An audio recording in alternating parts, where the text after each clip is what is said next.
Parade की तस्वीरें देखकर राष्ट्रपति ट्रंप और जेलेंस्की को सांप सूंघ गया है।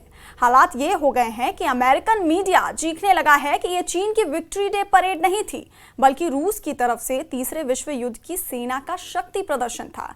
चीन ने इस परेड में ऐसी परमाणु मिसाइल और घातक हथियारों का प्रदर्शन किया है जिसे देखकर कहा जाने लगा है कि अब अमेरिका और यूरोप अगर यूक्रेन की तरफ से सीधी जंग में भी उतर आए तब भी यूक्रेन जंग हार जाएगा।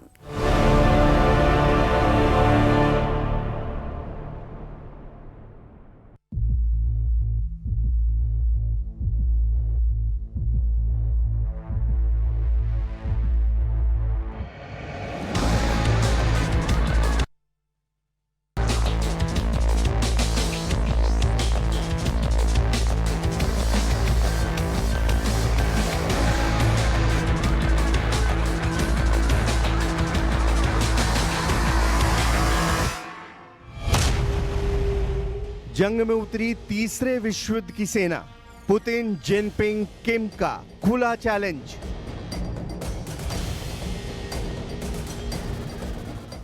रूस यूक्रेन युद्ध में अब नए खिलाड़ी उतर चुके हैं, ये कहना जरा भी गलत नहीं होगा। चीन से आई विक्ट्री डे परेड की तस्वीरें चीख चीख कर बोल रही हैं कि अब रूस के साथ चीन और उत्तर कोरिया समेत 25 देश अमेरिका को सीधा चैलेंज कर रहे हैं। ये चीन की अब तक की सबसे बड़ी सैन्य परेड है। परेड से पहले शी जिनपिंग के साथ रूस के राष्ट्रपति व्लादिमीर पुतिन और उत्तर कोरिया के नेता किम जोंग उन समेत दुनिया के 25 देशों के नेता मंच पर दिखाई दिए। रिपोर्ट्स के मुताबिक बीजिंग ने इस परेड के जरिए ये साबित किया कि वो अमेरिका का विकल्प है और दुनिया में गैर पश्चिमी देशों का नेतृत्व करने की ताकत रखता है। राष्ट्रपति जिनपिंग ने तो यहाँ तक कह दिया कि चीन हिंसा से रत्ती भर नहीं डरता। अगर कोई हिंसा करेगा तो उसका जवाब हिंसा से दिया जाएगा। चीन की जमीन पर हुई पुतिन और किम की नजदीकियां देखकर राष्ट्रपति ट्रंप के साथ साथ राष्ट्रपति जेलेंस्की और पूरा यूरोप खौफ में आ चुका है। मरते, हांफते और हारते यूक्रेन को बचाने के लिए भले ही नेटो के 32 देश, यूरोपियन यूनियन के 27 देश एड़ी चोटी का जोर लगा रहे हों, लेकिन रूस ने साबित कर दिया है कि वो अकेले अपने दम पर यूक्रेन का साथ देने वाले देशों से निपट लेगा। जिस वक्त राष्ट्रपति शी जिनपिंग राजधानी बीजिंग के थियामिन चौक पर परेड की सलामी ले रहे थे, उस वक्त अमेरिका में बैठे कई वॉर एक्सपर्ट्स दावा करने लगे कि ये चीन की विक्ट्री डे परेड नहीं है, बल्कि तीसरे विश्व युद्ध की वो सेना है जिसका सामना अब अमेरिका के साथ साथ यूरोप को करना पड़ेगा। हम शुरुआत करते हैं यूक्रेन पर हो रहे रूसी हमलों से, जिसने पूर्वी यूक्रेन को तबाह कर डाला है। चीन में पुतिन का वॉर गेम, पूर्वी यूक्रेन में तबाही।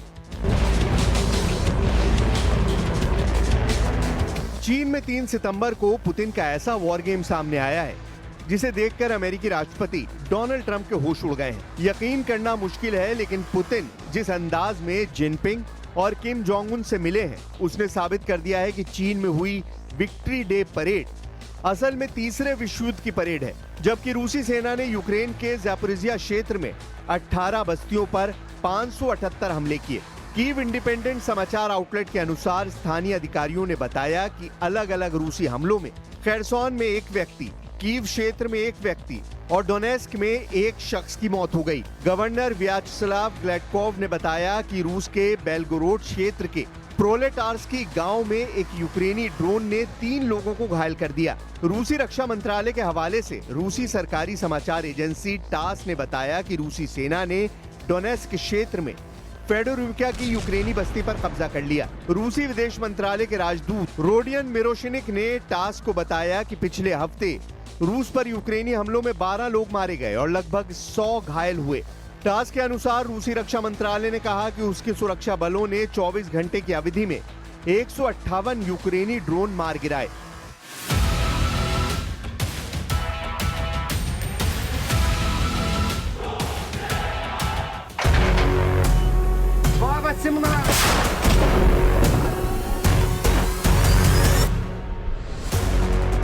चीन के शक्ति प्रदर्शन की तस्वीरें और डिटेल जानने से पहले ये जान लीजिए कि 42 महीने से ज्यादा की जंग में रूस ने पूर्वी यूक्रेन के कितने बड़े इलाके पर कब्जा कर लिया है। रूसी सेना के दावों के मुताबिक यूक्रेन के लुहांस्क क्षेत्र के 99.7% डोनेस्क क्षेत्र के 79%, ज़ैपोरिज़िया क्षेत्र के 74% और केरसोन क्षेत्र के 76% हिस्से पर नियंत्रण यानी कब्जा कर चुकी है। रूस के जनरल स्टाफ के प्रमुख वालेरी गेरासिमोव ने भी ये दावा किया है कि रूसी सैनिकों ने खार्किव क्षेत्र के कुपियांस्क शहर को लगभग पूरी तरह से घेर लिया है और लगभग आधे क्षेत्र पर नियंत्रण कर लिया है। रूस ने इसी कब्जे पर दोबारा क्लेम करते हुए कहा है कि अगर यूरोप और नेटो यूक्रेन युद्ध को और भड़काते हैं तो रूस हमले और तेज कर देगा। रूस ये दावे पूरी तैयारी और रणनीति के हिसाब से कर रहा है, जिसका नजारा अब आप चीन की राजधानी बीजिंग के तियानमेन चौक पर हुई परेड की तस्वीरों में देखिए। तियानमेन चौक पर हुई चीनी सेना की विक्ट्री डे परेड में अमेरिका और यूरोप को आने वाले दिनों में भीषण युद्ध का ट्रेलर दिखाने की कोशिश की गई है। परेड में hypersonic glide vehicles, YJ-21 antiship cruise missile और JL-3 पनडुब्बी से छोड़ी जाने वाली बैलिस्टिक मिसाइल शामिल थी। वहीं DF-56 nuclear intercontinental ballistic missile का एडवांस वर्जन 6F भी दिखाया गया। यह मिसाइल अमेरिका तक मार कर सकती है। ग्लोबल टाइम्स की रिपोर्ट के मुताबिक चीन की DF-5C परमाणु मिसाइल की मारक क्षमता 20,000 किलोमीटर से ज्यादा है। इसका मतलब है कि पूरी दुनिया इस मिसाइल की रेंज में आती है। रिपोर्ट में यह भी कहा गया है कि DF-5C की उड़ान गति मैक 10 तक पहुंच सकती है, जिससे बेहद तेज रफ्तार, सटीकता और न्यूनतम अवरोध के साथ किसी भी रक्षा प्रणाली को भेदने में सक्षम है। परेड में चीन ने पहली बार नए हथियार प्रणालियों की एक श्रृंखला प्रदर्शित की।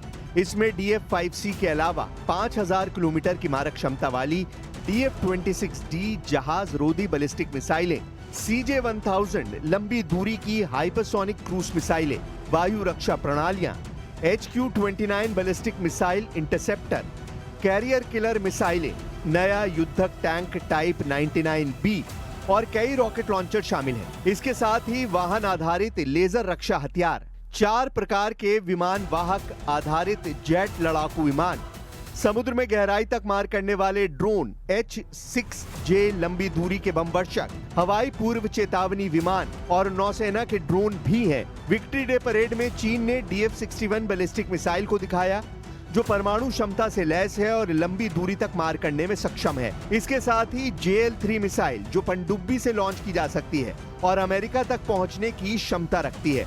DF-61 मिसाइल को चीन की नई पीढ़ी की भूमि आधारित बैलिस्टिक मिसाइल माना जा रहा है, जो परमाणु क्षमता से लैस हो सकती है। चीन की इस परेड में 10,000 से ज्यादा सैनिकों ने भाग लिया और सैकड़ों आधुनिक हथियारों का प्रदर्शन किया गया।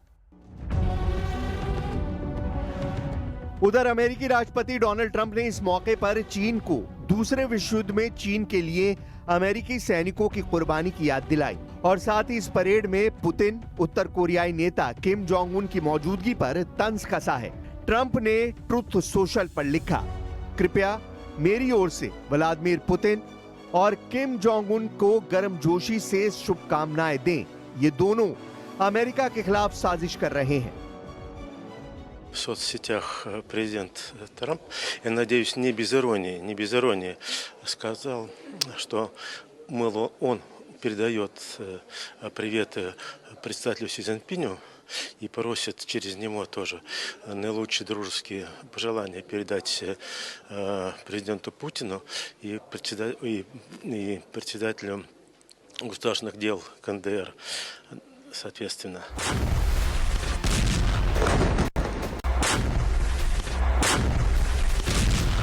इधर रूस ने पिछले 10 दिनों से यूक्रेन पर बेहद तेज रफ्तार हमले कर रहा है। दावों के मुताबिक रूस इस वक्त ईरान निर्मित शाहिद 136 ड्रोन, इस्कंदर M मिसाइलों, सुखोई सीरीज के लड़ाकू विमानों, TU सीरीज के बम वर्षकों से बेहद सटीक हमले यूक्रेन पर कर रहा है। यूक्रेन का दावा है कि रूस ने नए इलाकों को इसलिए निशाना बनाना शुरू कर दिया है ताकि यूक्रेन की अग्रिम सुरक्षा पंक्ति को तोड़ा और भटकाया जा सके। कुछ खबरों में दावा किया गया है कि पुतिन के आदेश पर रूसी सेना की छोटी छोटी टीमों को यूक्रेन पर हमला करने के लिए भेजा गया है। 4 और 2 पहियों वाली बाइक से रूसी सेना यूक्रेन के नए इलाकों में तेजी से हमले कर रही है, जिसकी वजह से यूक्रेन के सामने समस्या ये हो गई है कि रूसी सैनिकों की छोटी हमलावर टीमों को मारने में बहुत ज्यादा हथियार और सैनिकों की जरूरत पड़ रही है। रूस की इसी खूनी रणनीति को देखते हुए अमेरिका और फ्रांस ही रूस से सीधी जंग की तैयारी में जुट चुके हैं और इसीलिए अमेरिका ने ऐलान कर दिया है कि हमने यूक्रेन को हथियार सप्लाई शुरू कर दी है, जिसे रोका गया था। जरा अमेरिका से आई इस खबर को देखिए। अमेरिकी अधिकारियों ने रॉयटर्स और एसोसिएटेड प्रेस को बताया कि अमेरिका ने यूक्रेन को तोपखाने के गोले और मोबाइल रॉकेट आर्टिलरी मिसाइलों की आपूर्ति फिर से शुरू कर दी है। अधिकारियों ने नाम न छापने की शर्त पर बताया कि 155 मिलीमीटर आर्टिलरी गोले और GMLRS यानी मोबाइल रॉकेट आर्टिलरी मिसाइलें उपलब्ध कराई जा रही हैं। पिछले हफ्ते रोकी गई शिपमेंट में 30 पेट्रियट मिसाइलें, 8,500 155 मिलीमीटर आर्टिलरी गोले, 250 से ज्यादा सटीक GMLRS मिसाइलें और 142 हेलफायर हवा से सतह पर मार करने वाली मिसाइलें शामिल थी। ताबूत में यूरोप के 15 देश, पुतिन की यूरोप जंग शुरू। पहले आप जरा इन तस्वीरों को देखिए, जिसमें यूक्रेन के खार्किव, खेरसान, सूमे और ओदेसा में रूस के खूनी हमलों ने हाहाकार मचा दिया है। खार्किव में रूस ने पिछले हमलों की तरह इस्कंदर M मिसाइलों से कई हमले किए हैं, जिसमें यूक्रेन को भयंकर नुकसान हुआ है। 7 दिन पहले रूस ने जब ओदेसा पर हमला किया था तो दुनिया ने ऐसी खौफनाक और दर्दनाक तस्वीरें देखी कि लोगों का कलेजा कांप गया। हालांकि रूस के विदेश मंत्री सरगेई लेवरोव ने दावा किया कि काला सागर के बंदरगाह शहर ओदेसा में जिस जगह रूस ने 2 बैलिस्टिक मिसाइलों से हमले किए हैं, वहां पर यूक्रेन के खुफिया अधिकारी यूरोप और नेटो देशों के अधिकारियों के साथ मीटिंग कर रहे थे।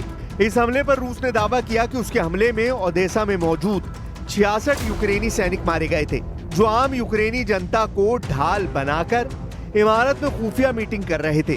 रूस ने इन हमलों से साबित कर दिया कि यूक्रेन की तरफ से यूरोपीय देशों ने रूस के खिलाफ सीधी जंग शुरू कर दी है। अब हम आपको बताते हैं कि रूस के राष्ट्रपति पुतिन के बेहद करीबी रूसी सुरक्षा परिषद के उपाध्यक्ष दिमित्री मेदवेदेव ने यूरोप और यूक्रेन को लेकर क्या जंगी चेतावनी दी है।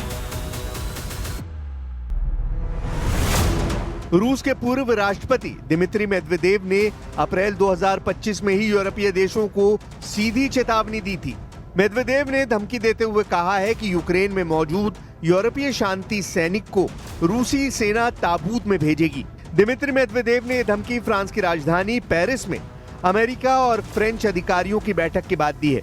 दावा किया जा रहा है कि पेरिस, लंदन और बेल्जियम में हुई यूरोपीय देशों की मीटिंग में रूस के खिलाफ खुली जंग की बात कही गई है। इसी को लेकर रूस यूरोपीय देशों पर बुरी तरह से भड़का हुआ है। ब्रिटेन और फ्रांस के नेतृत्व में करीब 15 यूरोपीय देश यूक्रेन में अपने सैनिकों को भेजने पर राजी होते दिख रहे हैं। इसीलिए रूस ने चेतावनी दी है कि वो यूक्रेनी धरती पर किसी भी पश्चिमी सैन्य उपस्थिति को बर्दाश्त नहीं करेगा। दिमित्री मेदवेदेव ने पुतिन की तरफ से यूरोपीय सेना को चेतावनी दी है कि यूक्रेन की जमीन पर मौजूद एक भी यूरोपीय सैनिक जिंदा नहीं बचेगा। रूस हर यूरोपियन सैनिकों को मारकर ताबूत में बंद करके भेज देगा। यानी इस वक्त जरा रूस यूक्रेन को कब्रिस्तान बनाने में जुटा है, तो वहीं यूरोपीय सेना को ताबूत में भेजने का ऐलान कर रहा है। अब ऐसे हालात में अंदाजा लगाया जा सकता है कि रूस और चीन अगर मिलकर जंग में उतर गए तो यूरोप के साथ साथ अमेरिका भी यूक्रेन युद्ध में बुरी तरह से रौंद दिया जाएगा।